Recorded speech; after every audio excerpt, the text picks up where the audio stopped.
oh my God, we have 90% of the world economy is not circular. What an incredible opportunity. I'm a mountain climber. And one day we were at a mountain and then we looked on the top of the mountain. We looked on the mountain. We looked at the map. We looked at the mountain next to us. And then we looked again and looked at the mountain, our map, mountain next to us. And then we said, we are on the wrong mountain. It truly happened. So kind of continuing in the system that we are in now is continuing to be on the wrong mountain. Welcome to Circular Pioneers, the podcast where we explore the innovative minds shaping the circular economy. I'm Janina Nieper, your host on this journey. Each episode, we sit down with pioneering individuals, sharing their personal whys, challenges, and insights for creating a regenerative future. Hacking a broken system while building a new future is not only the name of his TED Talk, but also his life mission. According to the Stockholm Environment Institute, 90% of deforestation is linked to the way we consume and produce resources. And it thus becomes very clear that the core of our crisis lies within our economic system. Yet, not everyone is aware of this. And addressing this awareness gap is Harald Friedl's life mission. From co-founding Impact Hub in Gagong to being the CEO of Circular Economy and now founder of Green Leadership, Harald Friedl is set on a mission of inspiring 111 million people. And we're about to learn more from the speaker on how this vision can turn a reality. Welcome. Can you share your journey? What led you to focus on the circular economy? That's a fantastic question. So for my life long, as far as I can remember, I was always asking myself, how can I actually make this time on this planet worthwhile?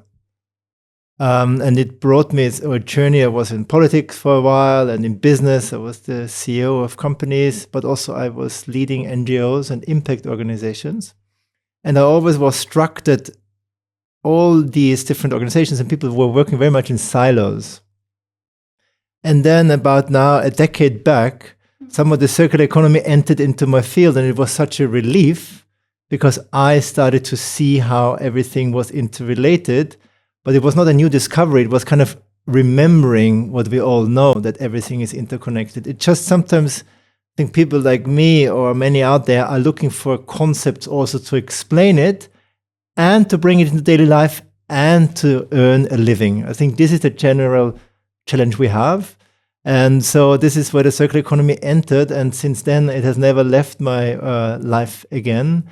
And I enjoy it tremendously to everyday work on it. As on the one hand, I think it gives me a purpose for living, but it gives me also a way on how I can engage with the world and do the best I can on my life's journey here to have a good impact. So you wake up every morning excited to make a contribution? Oh yeah, very much so. But obviously sometimes grumpy when there's a late evening. But generally it just helps me to focus my energy on how I would like to see the world and invite others to collaborate, because that's often the challenge, obviously. Yeah. And if you could, given your experience in it, if you could explain this to a child, what is a circular economy? Yeah, I actually talk a lot about this with my own children. And I think it's a world. Let's say it's a world because the world is obviously driven by an economic system. I like to see a world where we all live together in peace and harmony and in prosperity, because there is enough out there. Now, the question is, how do you distribute that wealth and how do you produce and make things or engage with things, consume things in some way? And I think to a child, I would say it's a world where we don't have waste. We all have enough. We take care of each other, but taking care of each other means also taking care of Pachamama, of the earth we live on. I think that's a very important one that we sometimes seem to forget. And for this, a circular economy is a very simple way to define it. So in short, speaking to, by the way, a prime minister, a CEO, and a child for me is a bit all the same. They just have different complexity of problems to solve.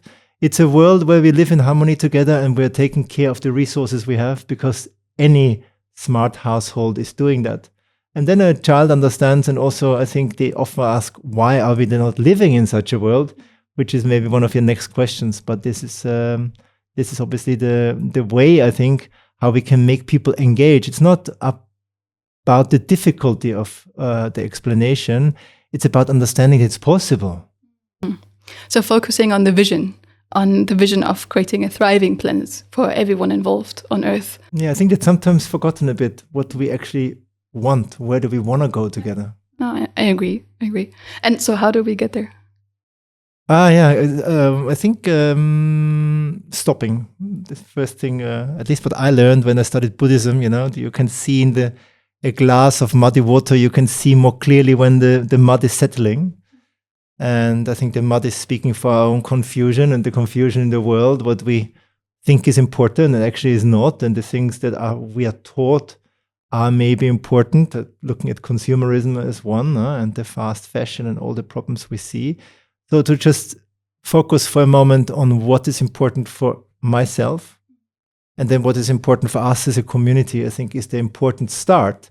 Now, often when I give workshops or I talk to leaders or anybody, it's like people would say, we know where we are going. But I think this is the main problem of our time is we don't know. Many don't know. Many don't have a vision, don't have a good feeling because the world is fairly complex. And so I think the first step to your question is for a moment to take time to think about where we want to go. So this vision or a clear statement, an idea. It doesn't have to be perfect, but it's good to be clear about it. And in this vision, when you stop people, I find a lot of overlap between human beings from wherever they are on this planet, in whatever position they are, because many are striving for harmony and not for greed when you're really talking about them seriously. So this keeps me going every day, although it's quite a tough challenge as well in these times. So would you then also say one of your main missions is uniting people to see this vision or this united vision? Yeah, uniting is a consequence of this, I think.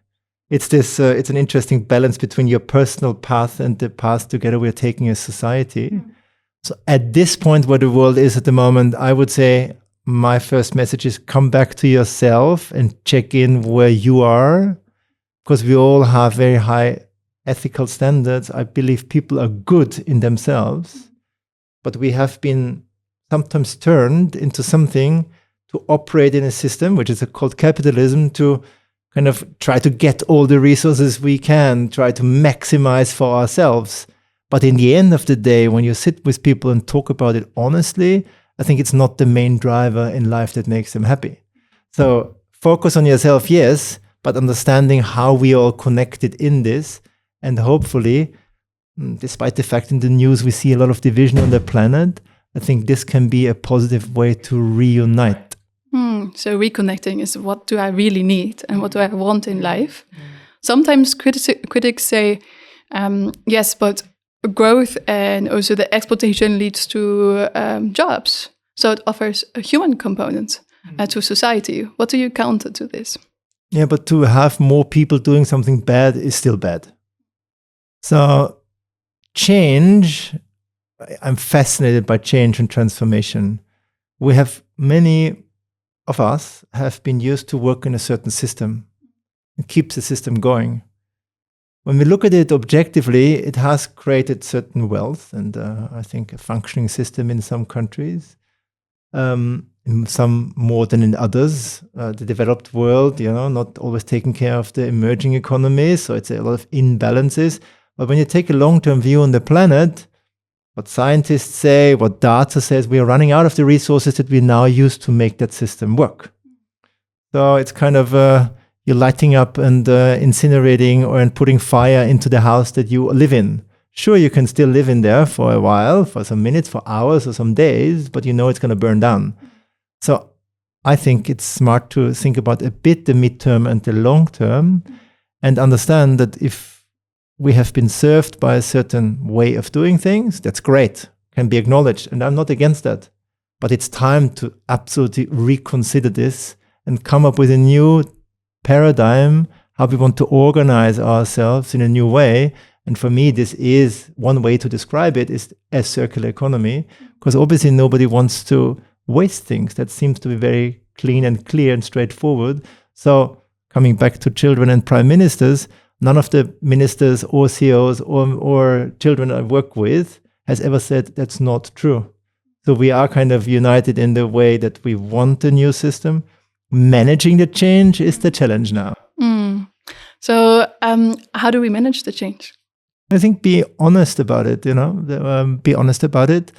And this comes with challenges. I was speaking at a very famous think tank in London. And when you talk about a system that is different, that wants to look at managing resources more fairly and in a more evenly distributed, some people who are in an old system paradigm then called me immediately, are you a communist? Are you a socialist? And I think this kind of labeling just doesn't help. Now, I worked in politics, and there's nothing better than put somebody on the left or on the right and divide. I just don't think it's absolutely useful in where we are right now. We have quite a big environmental crisis. We have a climate crisis. We have a social crisis. Migration, hundreds of millions of people are going to be on the move in places that are becoming very hot and inhabitable. But this is an interesting question, how to solve that. So I honestly don't care if you're from the left or to the right or how you want to label things. What I'm very careful about, and this we see in politics all over the world, is people want to exclude others. They want to defame, they want to put them down, they want to radicalize them, and I think that's highly unfair and often intellectually not proper. So I think a circular economy for me is above politics, and I think a real future vision is about a circular economy that's regenerative. And we talked about this; it has to be regenerative. So I think it would be useful to unite behind the vision, talk to people about it, and now wake up everybody's responsibility in that. Because you, as the cameraman, as the lighting man, as the people out in the street, we all have a responsibility we can take, or we omit it and leave it. But we all have the potential to be a leader in this. A leader where I think the whole movement from a more female-supported way of leading, not men or women, but the female qualities of collaboration, uniting, seeing the totality of things, rather than where we are coming from, a paradigm that is, focused on optimizing and process, etc., is the new way of doing things, and everybody's invited to do so. And it's an interesting journey, I think, where we can all find a lot of joy in, but needs to be organized, and I think it starts with honesty. Okay, so looking also on the social factors, there were a few things that you touched upon that I wanted to get back to. One of them is sometimes there's this misconception, or in my opinion, misconception, circular economy is only about resource efficiency.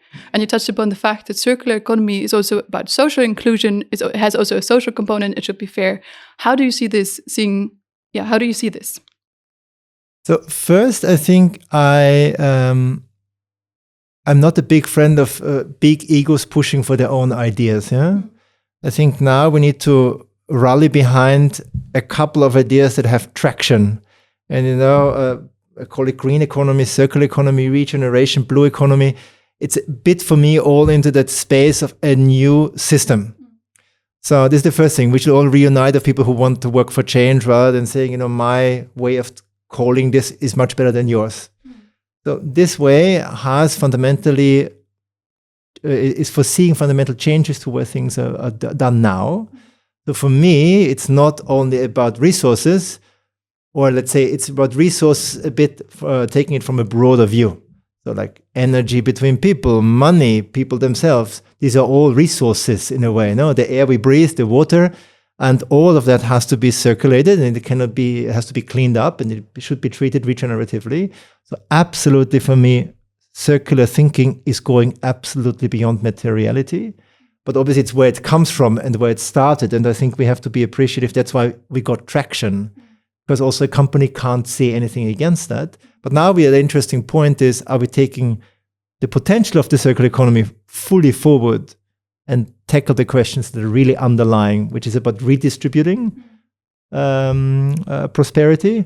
Or do we keep it in the area of, okay, we're cleaning up the planet, we do a plastics economy, we're doing a new carbon economy, and we're doing a textile economy where we keep on doing things as we're doing, but we just don't leave such a big trace. If we do that, I think we will not realize the full potential we can see in a new economy that serves more people, is fairer, is greener, and make sure that this planet stays inhabitable. So it was about uniting the already existing movements, but also seeing a danger in only optimizing the current system, but really trying to radically shift the current system. What do we need to do to shift it? And why hasn't it shifted yet? What are the hindrances?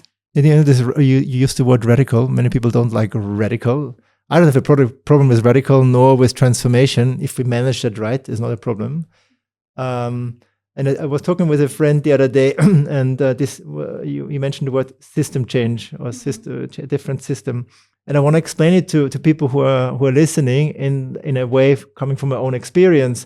I'm a mountain climber, and one day we were at a mountain, and then we looked on the top of the mountain. We looked on the mountain. We looked at the map. We looked at the mountain next to us, and then we looked again and looked at the mountain, our map, mountain next to us, and then we said, "We are on the wrong mountain." It truly happened. So kind of continuing in the system that we are in now is continuing to be on the wrong mountain. Now, to go in another mountain, it needs a radical shift or a clear shift or a new set of values or a new set of policies and principles and way on how to lead there. It needs everything new. Now, people who appreciate change will not have a problem and say, okay, let's do it. People who have more to lose because in the old system they have done very well, they don't want to get up. They don't want to give up on that so fast. People who are losers in the old system might want to do it faster. So I think we have to be, especially in times when it's all about division, we have to make sure we are bridging and building bridges to all the ones that are doing well, the ones that are doing less well, because either we manage that shift together or it will be a difficult shift to manage. But I would love to be on the correct mountain. So I'm going to go down again, and then we're going to take another way into the mountain, and then we're going to enjoy that too. Because it's about the process of life anyway. It's not about a goal to be on the top of a mountain. It's about managing as humankind, as humanity, this journey together in a way that, for me, should be more enjoyable for more people on this planet. That's what I want to see. However you call the system that is the operating system that is driving it, I don't mind. But I would not like it to be a fight between the iPhone and Samsung, because it's not. We as humankind are united, hopefully, on a higher level. The interesting bit, challenging bit is how do we manage that change? I have some ideas about this. And the first one is, let's start it at least and then see how to manage it, Yeah. So embracing the journey, and I also love the concept of taking away the boxes. Once we start labeling, we create the division. So uniting on the vision instead of trying to label where we are heading. I really like that. We talked about climbing on this new mountain. What do we need to climb there? What are the steps that we would ideally get there? Is there something that you say this is an essential one? Yeah, I mean, if we stay with the metaphor of a team, you need a team. You need a map of the new mountain. That's a good one. So the vision we talked about before, we would need to buy enough people to actually come with us. So, that means for me the sectoral pathways and changes from one system to the other. A bit the understanding, yes, is actually where we want to go. We don't want to stay there. Also a rational why, to the storytelling, I think about it, what you're also doing with this podcast is of central importance. And if you have been on mountains, it's not an easy thing to admit that you have done wrong. It's not an easy thing to understand with each other we have done wrong together. How could this happen? Because immediately what you get is fights. I didn't know it before. Why did we go the extra mile? Why did this one person push us to go further? I mean, this happens for sure in the different scenarios. I know the mountain example very, very well. So for me, it starts now with coming up and quickly get buy-in to visions where it could be different, right? Steer away from the fighting and focus on the unlocking of this new potential, a new kind of wisdom and awareness, what we are trying to do. And the real issue now is, yes, we see the awareness gap a bit closing, but there's a huge action gap still, which we see all the time. I advise the climate change negotiations. Everybody talks about action. To actually take action is the tough part. So anything to move quicker from the awareness to the action, hopefully we can accelerate that circle. Yeah. No, it's also was one of the questions I also was thinking is, you have this goal of inspiring 111 million people. How do you reach that, and how do you make sure that inspiration leads to action? Is there something that you already learned that works well? Yeah, it was an interesting journey. I was taking care in a seminar of a very well-known US motivational trainer, and then we were pushed to also establish inspiring visions. And I have to say myself, as I think many people in the impact field, not necessarily work with digital technologies all the time. And then I realized how I also spent more time digitally, the incredible leverage these technologies are giving us at the moment, And it's a bit the discussion about AI we have at the moment, shit in, shit out. Difficult things go in, difficult things come out. But on the other hand, when you put positive things out, positive things might come back. So with that vision, I invite many people to connect around positive energy for change. Because change, and I've seen that many times now, when people come together, it's incredible what happens. They truly can move mountains, Energetically, everything is based on energy, as also Einstein and everybody says, and the invisible, the higher forces that are at play. And if you manage to bring people around in a coherent field of change, and that's my passion, where sustainability and the work in the awareness or spirituality, your work on yourself meet sustainability, I think there we can really accelerate right now. Because people who are, carrying all kinds of traumas, but still try to do positive work in the world, it's challenging. So I think to coming back to ourselves and owning our own shadows and the wonderful sides and being clear about this is the first way on how to engage in a true conversation about change. Because then it's less about your own power and ego, but we're going into what we can do for the world. So I'm all about at the moment and doing research in this, how do you create more of these fields of change where people can feel at home and become less scared about the transformation that's going to happen, but excited about reaching out to others to do this together, which I think in the end of the day is the way to also more happiness. Yeah, no. Is that the reason that you always share success stories? Because I follow you on LinkedIn.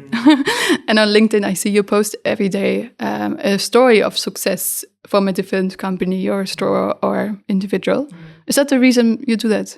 Yeah, I think that's, it's looking at my own energy or my own karma, maybe, what I'm here to do in this world.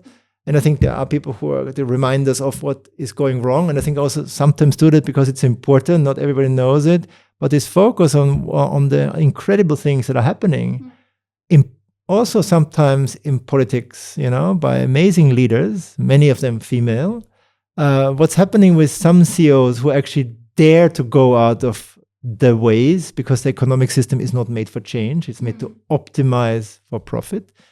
And the civil society leaders that are in many parts of the world are driving this change.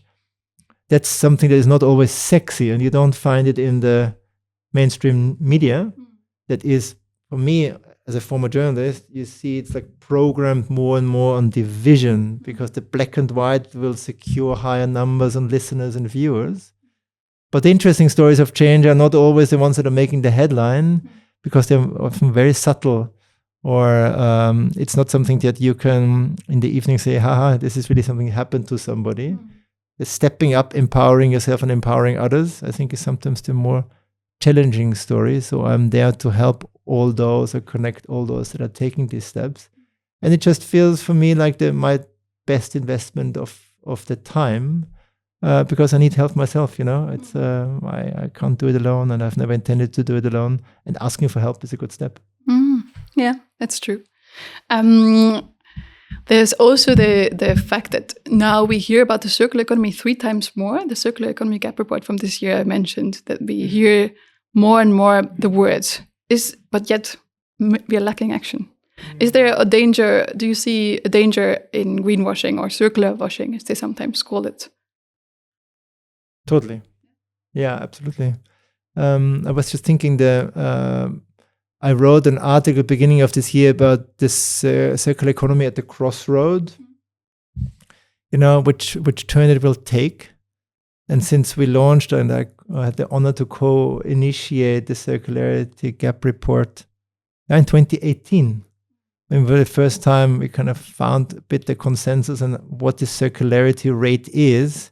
Again, not to not to be, it was a number at that point of time, which was a very important figure to show we have so much room to improve. It was not to remind again what's all bad. It was, oh my God, we have 90% of the world economy is not circular. What an incredible opportunity from a business sense, from an engagement sense, from a social change lens, and from an environmental perspective. So that was their whole idea. Now we have seen this worsening the situation with an economy that is going faster and faster. And so I think at the moment we are even beyond the crossroad. I see a true danger that the circular economy is failing. And it's failing as a concept or as an idea, like sustainability has become such a tainted word that nobody believes in actually anymore. But when the trust and the belief is gone, what else is there? So I would see myself as one of those that want to keep on reminding true change, circular economy in its full potential only if we are honest about this change. So a big risk about green and circular washing, absolutely. We need more institutions that keep us reminding of that create transparency. But honestly, all systems that try to create transparency is one thing. The more important thing is let's all of us take that responsibility wherever you are, in a business or in a consultancy or in a government. Just don't greenwash. That would be a good starting point, because it's getting very confusing to the outside world for experts, so-called experts, for normal people. It should be just the thing that you don't do. I don't think it will... At some point, it will backfire anyway, you know? There were already a few things that I wanted to touch upon. First, going back to the last slogan that you said, don't greenwash. Anyone listening who is in the marketing sphere, how do you make sure you don't greenwash? What would you say that you definitely cannot do? Yeah, I think it's a conversation I heard many times in the business or in government. I was spokesperson for Austrian government. You know, when you are told to turn something into something, that's has a high potential on greenwashing, no? When a business doesn't actually change, but they want to make a nice PR story, that sounds very much like greenwashing. At the same time, I think a business leader that actually is onto something knows exactly that they're onto something. I give an example of one that mentioned to me, when we do this change in our own company, oh my God, it feels like an operation on the open heart, he called it. It was the CEO of a big company. And I think when you are feeling like that, then you're onto something. And then when you develop that story and actually share about the change, people will feel it. And it will eventually also show in the numbers. So for me, transparency is one important part that has to happen. But bring honesty back in business and government is something I just can wish for, because it's a bit what we agree on as society, and we can only fight this by taking our individual responsibility. And I think the marketing people out there know it exactly. Everybody has a very strong, to my experience in talking about this to many, many people, thousands maybe, everybody has a very clear internal sensor when they're entering into territory where it's out of talking about change and going into whatever kind of washing. We all know ourselves, and often the stories are obviously in the business world are so complicated that only the insiders actually know. The scandals we only hear later. So for me, that's a big call on everybody's responsibility they can take for the planet, or they leave it. And again, I think it's a choice you have to take as a person, which will make you into something more happy, or somebody who will maybe regret it later. Okay, so it's actually like anyone listening who does work in the field, a bit appealing to their consciousness, saying, hey, what can you justify for yourself? Does it feel like greenwashing? Do you have this compass within yourself? And if it does feel like greenwashing, don't do it, basically. There was another thing that you were touching upon. I like it by consciousness, because it's about the common consciousness we have to rebuild. And everybody has a role in this. Everybody who's listening has a role in this. It's sometimes left to, we look into the leaders. No, it's about everybody doing this work all the time and making choices about it. Yeah. There was another thing you mentioned, and I'm not sure if everyone is aware. You mentioned the Circular Economy Gap Report in 2018 being 9.8%, right? 9.2, I think. 9.2. So this means that 90.8% is not circular, and now it's decreased to 7.2. something, 7.2, I think. Or 7 point something. If someone is listening, it's like, okay, what does this number mean? What would you say if we say 7 point? The world is 7.2% circular. What does it mean? I would say it means looking at a tree. That's the example often given. The tree is 100% circular because in the forest, it keeps on reproducing soil. It comes back into the natural flow of things. Now we live in a world that is more about technical and more about materials, We've created a tremendously multifaceted world of products. And then at some point we accepted that many of these products, I think, that are produced at the end of their life cycle are either burnt or they are just buried somewhere. So these are more than 90% that are not finding its way into any cycle where you could use that again as a product or as part of a product, which is crazy when you talk about this in layman's terms. So we're taking 100 pieces, we are using them, but when we have used them after a year, we are left with 9 pieces. Then the rest of the 91%, we're either burning or we've lost it somewhere or we bury it because we don't care. It's kind of it's not human. I don't think anybody is doing this with their belongings. Now we are doing this with the joint belongings, which is kind of this free rider principle many are buying into and are happy about. This has to stop. So full circularity would mean at least we know where these things are, we collect them, we bring them together, and make sure we produce something from it again. Sounds like a logical thing to do, and it's very complicated in that world because many of the materials that exist on the planet, we don't even know where they are. So it's coming up with a more smarter system where we don't optimize for all what we want. We look at what do we need, and then we're producing for it. So that's a bit the mention or the idea that we came up with then. And then many critics then say, but the circular world is not 100% possible. That's also true. But the very, very low rate of circularity is really concerning and shows about what we have allowed to happen. But it also shows, and I think many agree here, it's possible to do it differently. And that's the point. Yeah, looking at the opportunity, what's there to gain. Yeah, no, that's, I definitely. With all innovation potential in it, because this generation or the next generation will consume and use things very differently than we did in the last 50 years. Yeah, no, definitely. If you look back, because I think some argument could also be, we're just more people, so quite naturally we are consuming more materials. So the index going down doesn't necessarily mean that we are less good at circulating the materials, but maybe it means also that we're just more people in need of them. How would you the question comes down to, do you see progress in the circular economy? In which fields and how? Limited, I would say limited. Because regulation is not changing fast enough. We are still on the mountain where we have a system that is all supporting the old ways of doing things. But we see here and there really encouraging things around a reuse revolution, where people, I take here again the young generation, says we don't need everything new. We could share clothes. We can resell them when we think about this before we actually go into something. So I think that also digital technology is extremely important there. Waste, around the topic of waste. There's a whole movement about slow food, talking more about local food. In France, the examples of supermarkets that are forbidding them to produce so much waste in the supermarkets.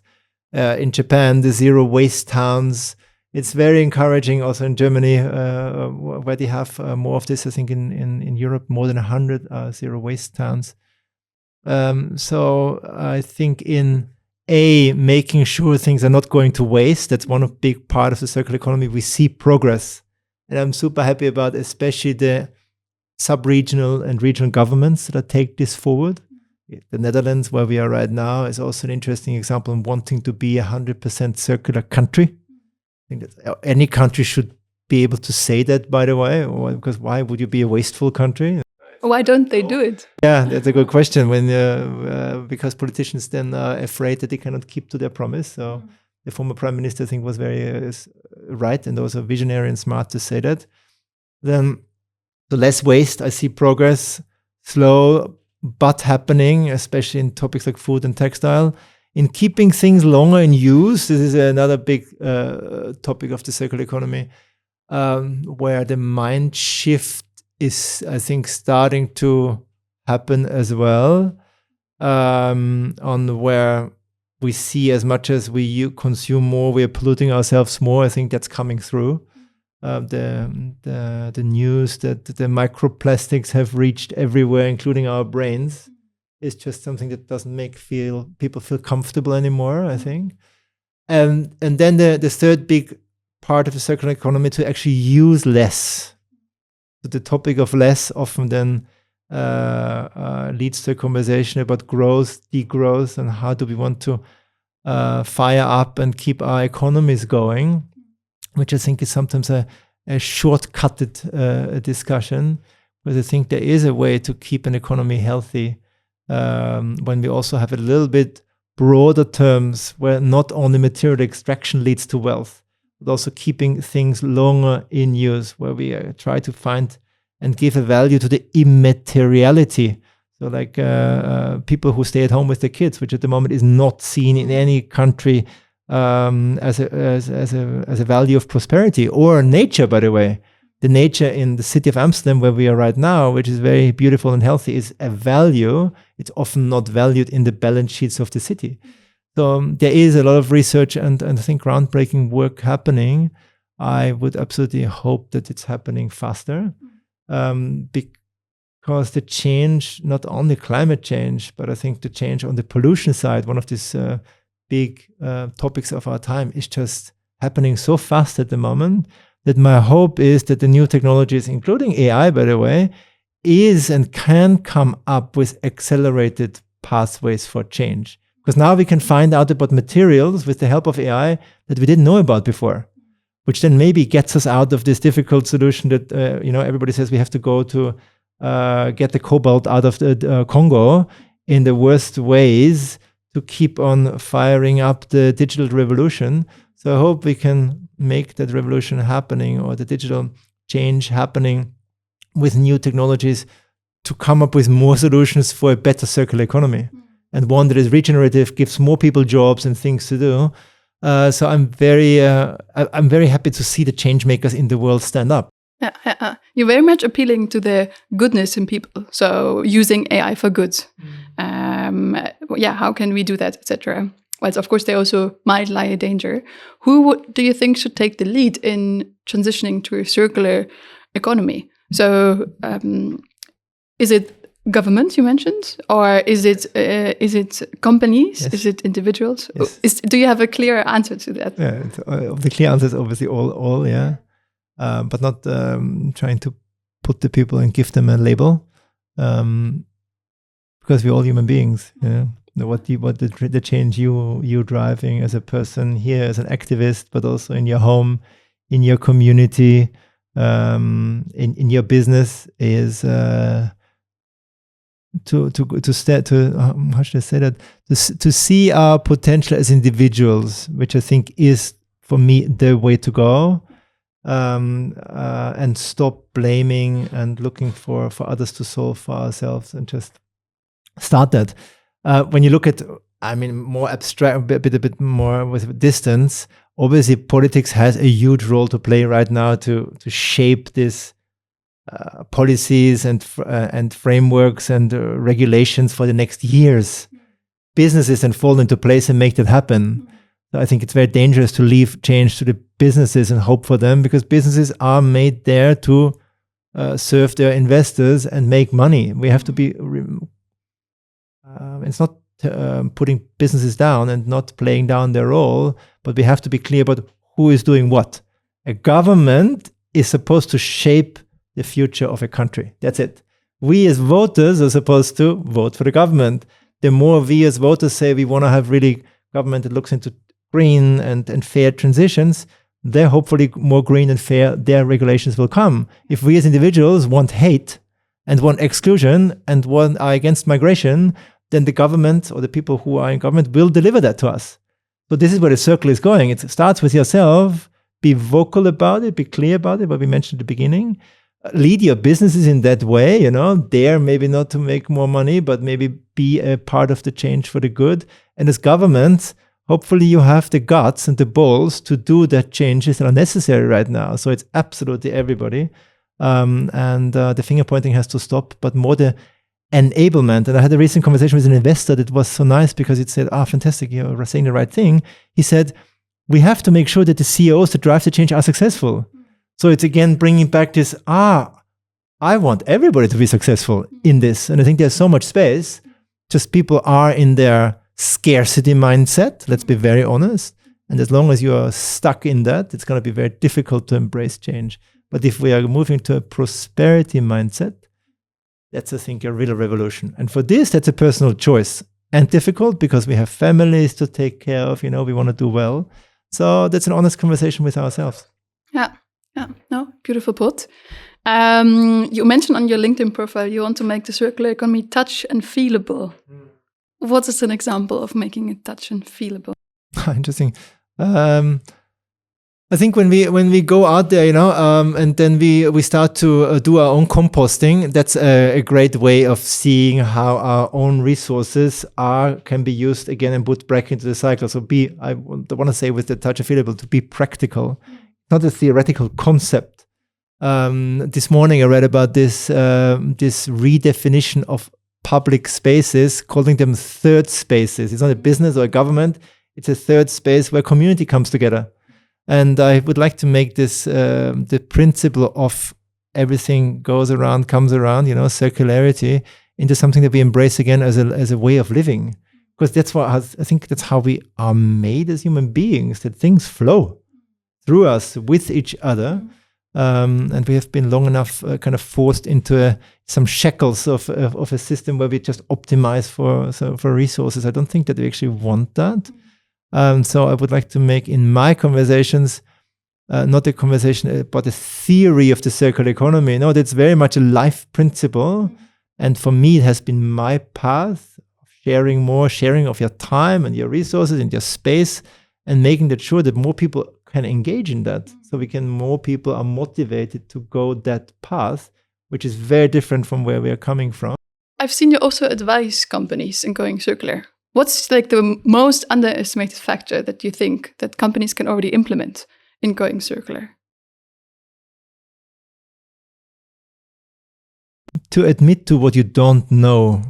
It's quite amazing that people or that we as companies don't know where the resources come from, know where they are going to, and that something that has reached the end of a process, it's not left there, or doesn't need to be left there. But it needs many more data points, which many companies don't have. I think that's one. And the other one is the need to have it as a cross-cutting topic through all your functions. So through the production cycles and the marketing cycles and the finance cycles. How do we want to make this into a more circular, regenerative company? Is a fundamental change process in any company that is going to much beyond the ESG reportings that we are seeing now as a driver. If you want to make a company, the regenerative company, there's a super interesting question, which is different in each case.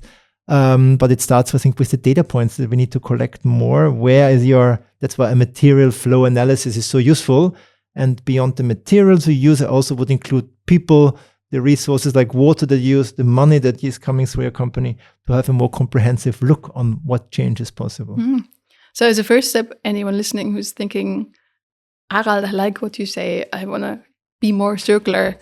The first thing that you would say, look at all the materials that you're using, where are they going, how much are you using, where are they going to? And do first a material scan that also companies here in Amsterdam offer. That would be your first advice. First, make an inventory, so to say. Yeah. If you could change one thing about the current system, what would it be? the GDP, the gross domestic product, stops to be the way of how we measure wealth and prosperity and how countries are doing. I think that has created so much damage that is now becoming a really serious topic. Yeah, and you also see the counterexample in Bhutan, for instance. Yeah. So what would you like it to be measured with? Yeah, I mean, Bhutan example is an interesting one. If you look for a country into their happiness, I think having worked myself with the deputy prime minister, it's an interesting question that you should sit around the table and say, okay, what can we actually do for this country? And then it will not end up with analysis about the GDP. I think it will be a much more broader conversation about the prosperity. How do we take care of the youth? Because now in any budget of a country A, there's not a lot of change is possible because it's so much fixed in the old system. But if you would say and step back and say, what kind of education system do we want? What kind of balance between the old and the younger generation we want? How do we take care of people not in a sickness system, but more in a health system? I think it would open up a lot of interesting ways to innovate and think about your resources and materials you use for this in a better way. But this means we are stepping out of the system and the ways how we are used to do things. That's the challenging part, to admit that's necessary. Yeah.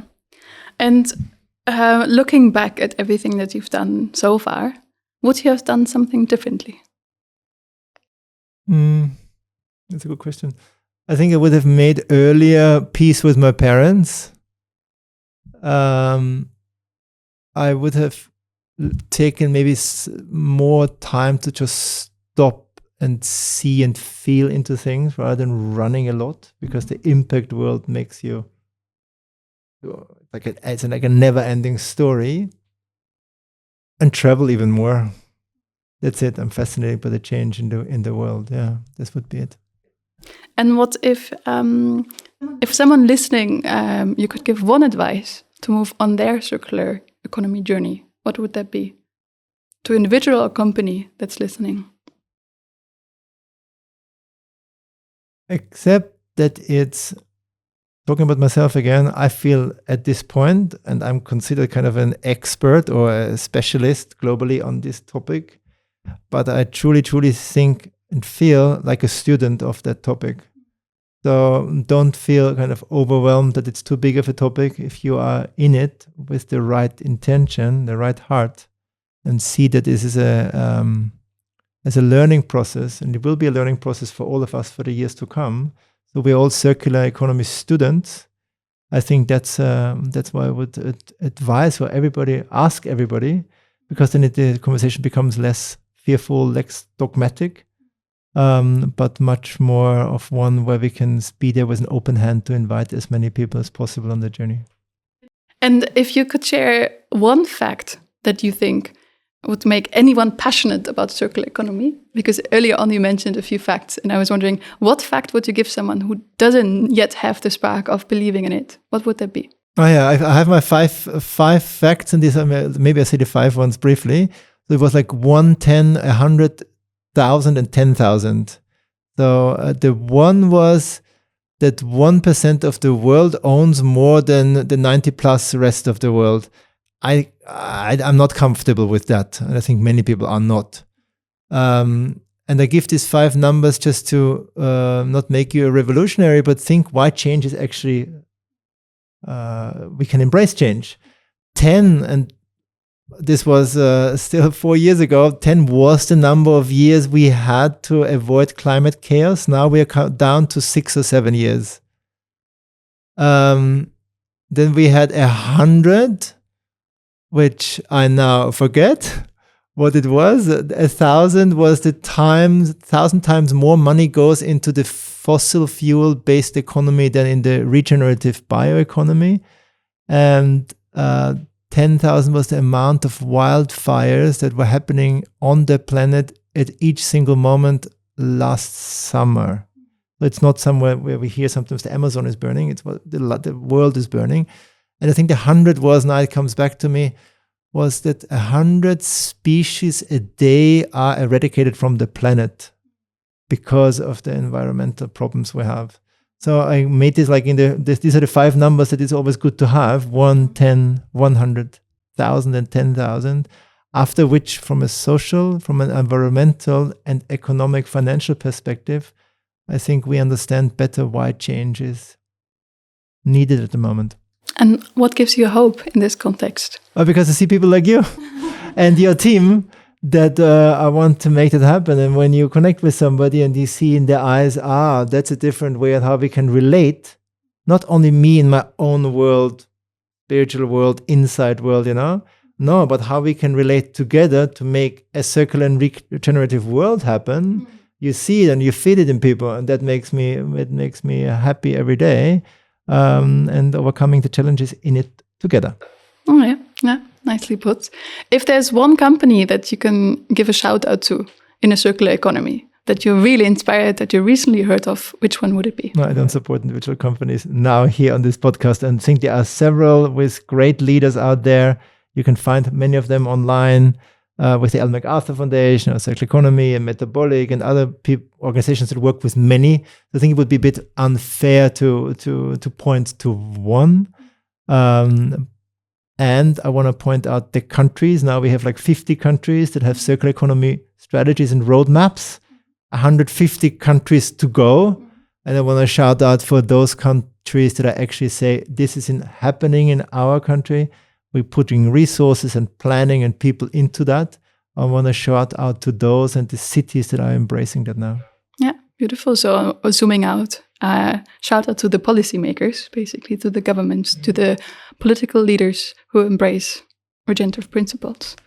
And anyone who's listening who's like, oh, I liked what I heard, where can they reach out to you? Where can they learn more about your work?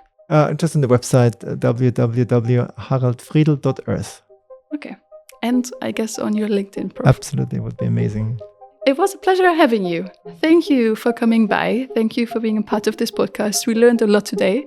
We learned that a circular economy is really about climbing the right mountain, about looking at which mountain am I really at, and which mountain and which vision do I want to get at, and about unlabeling movements, about uniting people for the same vision, so we can move up the right mountain, ideally, about checking in with ourselves. Why are we in it? What is the reason we are doing something? What is my own personal motivation? And what makes me happy at the end of the day? Where can I get the source of inspiration from that? If I am a company, what am I actually doing, and where are the materials going, and where's the energy going, and how can we check in with this? If anyone is curious, you can learn more also on your LinkedIn profile. So it was a pleasure having you. Thank you for coming by, and maybe see you next time. Thanks a lot for watching Circular Pioneers. We bring the stories of the pioneers to you, to inspire you and to create action. Support us by subscribing, liking and sharing. If you know someone who can sponsor us, share the link of our Circular Pioneers podcast. Your support is much appreciated.